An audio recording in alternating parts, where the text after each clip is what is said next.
সহ্য করবে না। দখলদার ইসরায়েলের প্রধানমন্ত্রী বেনিয়ামিন নেতানিয়াহু কিছুদিন আগেই দম্ভ ভরে ঘোষণা দিয়েছিল যে হামাস নেতারা বিশ্বের যে প্রান্তেই লুকিয়ে থাকুক না কেন তাদের খুঁজে বের করে হত্যা করা হবে।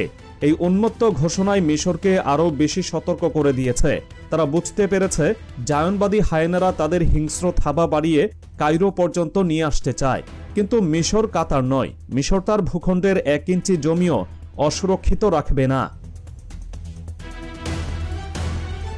মিশর শুধু মুখের কথাই বলছে না, তারা কাজেও তাদের প্রস্তুতির প্রমাণ দিচ্ছে।